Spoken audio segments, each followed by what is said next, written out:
เมยสุงค่ะเมื่อได้เป็นวันที่10เดือนธันวาคมที่8ปี2026ในตอนใดข่าวสายมาขอมีข่าว2ตอนแต่มาเปิ้นเผาค่ะออนด้าเปิ้นได้ได้ก่อเข้ามาถ่อมด้วยข่าวโหในเคิ้นนางสะเทถุงยาภูหลักเขาเอาโคขวางเงินค้ำไหลกว่าตั้งหนำเมื่อวันที่9เดือนธันวาคมที่8ปี2026ในมีข่าวงาออกมาว่าไล่เกิดขึ้นเปิงเป็นก้นลักในเขากว่าดีเคิ้นหลังหนึ่งอันมีว่าอยู่ที่ในปื้นตีเอิง วังพงเจเวงปราณบุรีเจดวนประจวบคีรีขันธ์นะคะในก็เป็นเฮือนของนางกรชวันแลดังเจ้าโผเป็นก้นดอกเบิงเป็นก้นเหตุการณ์ป้ายมักมีเนี่ยค่ะก้นลักในเนาะก็เอาตื้อตั้งตีเจ้าเฮือนอยู่เหี่ยวก็เข้ากว่าลักเอาโคของเงินคำไล่กว่านับส่วนในเดี๋ยวเรียกว่าเป็นหลายล้านอยู่เฮ็ดจังไหนอ้อลวงใน มันโปะเป็นข่าวมากเขาฮู้ในเมื่อไหลไหนเมื่อพ้องดีแม่วานค่ะเนาะเขาก็ล่มล่าก็ให้ลองหมดใส่ดีในเฮิรนเนี่ยก็ครบทบหันมีคอยเปิ้นยาพักดูหลานในเนี่ยเนาะกดทัดด้วยขิมฮ้อมในเฮิรนเนี่ยก็ครบทบหันว่าอันเป็นตู้ซีบค่ะเนาะตึกอันไว้โคของเงินค่ำนั่นนะอันเตมันในไหนตึกอันไว้โคของเงินค่ำในไหนมันติดจับไว้ตั้งขาจังแหนมใจหา อ้อก้อยกะว่าอันเนี้ยก็ถุงยากก้นหลักแน่ค่ะนะง่างเอายกเอากว่าจังไหนเนี่ยอ้อต้นตาโคของอันป้ากว่าได้ก็เตมีโคของเงินค่ำว่าเพิ่นลิกเพิ่นลายอันแอบเงินถงกระเป๋าอันซื่อซึ่งใหญ่หลายจังไหนในค่ะนะหายกว่าเนี่ยค่ะอ้ออันเป็นกระเป๋าถงแบรนด์เนมค่ะเนาะอันกาขันใหญ่กาขันหลงในทั้งหมดในเตมีอยู่14อัน14ถงเนาะ นอกเหลือเซนั่นก็ยังมีเถียงเพิ่นเด็กเพิ่นหลายอันลำลองนะอำว่าได้เป็นไหวตีหลินไหวโลดไหวกาและเงินอันเขาฮ้องว่าเช็กเงินไหนนะที่เปิ้นเตรียมให้มันเป็นเงินจั่งกว่าทกเอาเงินไหลนั่นคันนั้นมีป้าเถียงปรับค่าเมืองพาสปอร์ตจำมันนี2ปรับค่าเมืองพาสปอร์ตไทย1ปรับเลยเห็นนั่นก็มีเถียงโคของเงินค่ำอำว่าที่เป็นคำว่า ย่ามม่วงอ้อมม่วงนาลีค่ะเนาะอันคึกเข้มอันกาขันใหญ่ป้าเจียมกากโซ่เฮิรนไหลเจ้อในในอ้อเพราะว่ามันนับส่วนโคมๆด้วยก็เป็นโหล้านมันในนั้นยาวค่ะมันเป็นเจ้าเฮิรนเนี่ยก็เลยกว่าตึงลาตรีภูมิพลพรโฮงปลิกบรามปุรีเจอมื้อวันที่7ตีป่นมาค่ะเปิดตาให้ภูมิพลพรเขาในไหนจอมหาโตก้นที่อันมาหลักในปอกกำไนในอ้อ เลอเซนั่นไหนก็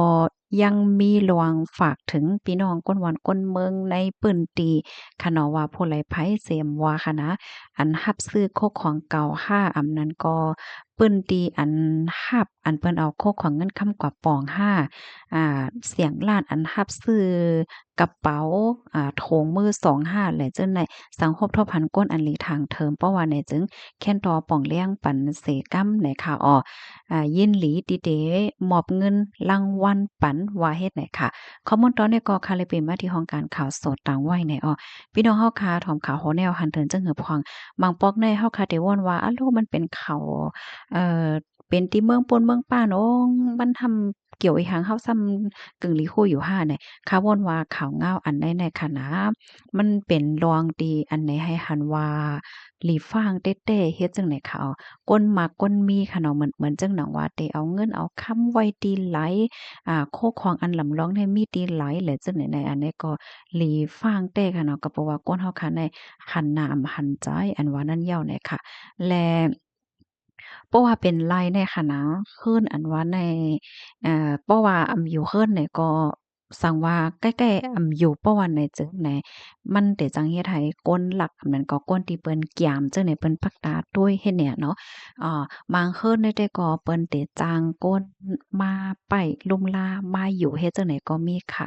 และบางคืนในซ้ำเนี่ยเปิ้นได้เฮ็ดอาสังว่ามีก้นอยู่จั่งใดอ้อเพราะว่าเจ้าเฮิรนอยู่อะสังว่าเฮ็ดไหนๆเปิ้นก็ได้เข้าใจเปิ้นแพ้เนื้อซื้อตรงก้นออนไลน์แหละจั่งใดนะเฮิรนมังเจ้าเฮิรนมังก็ค่ะเนาะก้นมังก็เนี่ยเขาก็ได้เจอไถแหนร้องในเฮิรนเขาค่ะเนาะเฮิรนเฮาค่ะได้ด้วยค่ะจองหังเลข2สินค้าโคของเฮาไว้ที่นั่นตินนั้น แอบเงินอันกระเป๋าเฮาไว้ที่นั่นที่นั่นไหนมันก็เจิกไถโล่งให้แหน่เนาะบางจื้อก็บ่เหลียวได้เฮากว่าได้นั่นที่นั้นย่อค่าไหน ก้นที่อันเปิ้นปักตาต้วยเนี่ยเปิ้นก็ได้ปักตาต้วยอยู่ตาเสค่ะเนาะสังทกก็จังเป็นเพศเนี่ยอันนี้ก็เป็นรองที่หลีฟังแต่เพราะว่ามาด้วยเฮิรนอันว่าเนี่ยมันเป็นปื้นที่อันลอดเพค่ะเนาะบ่เป็นไรได้เพราะกึ่งหลีไลเปิ้นแพ้เนอออนไลน์น่ะอาล่าเนี่ยหรือสิว่าก้นที่อันเปิ้นกล้าเปิ้นขายเปิดแสงเปิดร้านเฮ็ดจังไหนเนาะค่ะลูกดีข่าวเงาโหในเสแลกำในเฮามาถ่อมด้วยข่าวเงาแทงตอนหนึ่งเนาะอันในก็เตเลยว่าเป็นข่าวเงาอันมาแห้งอยู่พ่องย่ามเหลียวใน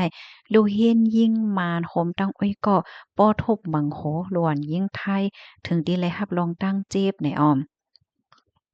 เมื่อวันที่เก้าในมีข่าวว่าออกมาว่าดีเจดอนภูเก็ตเมืองไทยปอจานนั่นมีหลวนเฮนยิ่งมานอายุ13ปีโฮมกันดังอ้อยก็มันเสียก็ป้อทุบบังโหหลวนยิ่งไทยอายุ14ไลเตอร์ไลฮับลองตั้งเจ็บเลยเนาะอยู่ที่สื่อข่าวไทยภูเก็ตไทมส์เนี่ยค่ะไลเตรียมบอกกว่าว่าลองตั้งในไลเป็นกว่าดีโรงเรียนหลังหนึ่งอันมีในปอกเชิงเชิงทะเลเว้งถลัง ป่นมาเมื่อวันที่5เดือนธันวาคมปี2026ยามวัยวัน1โมงปลายเนี่ยมีลูกเฮียนยิงมานก้อหนึ่งและตั้งอ้อยก็มันหาก็ป้อทุบบังโขที่ในห้องนำอันเป็นลูกเฮียนยิงไทยญาทุบต่อยใส่ตีก็โขแลโตคิงจันคนโหปยอก็เอาก็โขงบนาใส่อ่างล้างมืออ่าให้นางให้มันนั่งเนี่ยคุบเข่าไว้สิย้อนน้อมพองตึกกลมโหเสไว้นั่นปลายย่าเอาตีนปิดใส่หนามันนั่งเถียงว่าจังไหนลองตั้งในแต่เป็นมาดีอันมีลองเสซ้อมหลวงโคนงตั้งไว้ค้าขายจือกันลูเฮียนฝ่ายอ่อนยิ่งมานั่นตาสีก็เป็นลูกอ่อนในโรงเรียนเดียวกันเทียงสองก็ซ้ำเป็นลูกอ่อนต่างโรงเรียนเนี่ยเกี่ยวกับเลยลวงได้ตั้งฝ่ายผู้ก้อนโรงเรียนและครูสอนเขา ไล่ข้องเอาป้าปอแม่ก้นลงสองฝ่ายคบอบกันสั่งสวนปันตามถึงฝ่ายลูกเฮียนมานเย้าหยากว่าเย้าในก้วยกะว่าเมอไลหันคลิปวิดีโออันอ่อนยิ่งไทยญาเฮ็ดให้นั่นแผ่จอดเหนือตรงวงออนไลน์เย้าในจึงฝ่ายปอแม่ล้วนยิ่งไทยอำหั่นใจไล่ล่าๆในเสียก็ถึงมาในวันที่6เดือนธันวาคมในไล่กว่าตึงลาดเทียงตีโค้งปลิก ให้เอาตั้งพิษปันหลวนยิ่งมานให้ถึงตีสุดในเย้าค่ะคอมมอนตอนแรกค่ะเลยเปิงอิงออกมาดีของการข่าวเงาหางเสียงใต้เตรียมต่างไว้สื่อข่าวไทยหลายๆของการก็ออกไว้เนี่ยค่ะนะในก็ได้เรียกว่าเป็นข่าวเงาดีอันมาแห้งอยู่พ่องย่ามมือเหลียวในจังไหนเอาพี่น้องเฮาค่ะเพราะว่าก็อ่านด้วยตีในคอมเมนต์แต่ก็รู้ว่าเฮอเหี่ยวในค่ะนะพี่น้องค่ะโลดซ้ำหันถึงจังหือพองเกี่ยวกับเลยลองในปันตาหันถึงว่าอะไรค่ะค่ะยินจมค่ะบ่ายสงค่ะ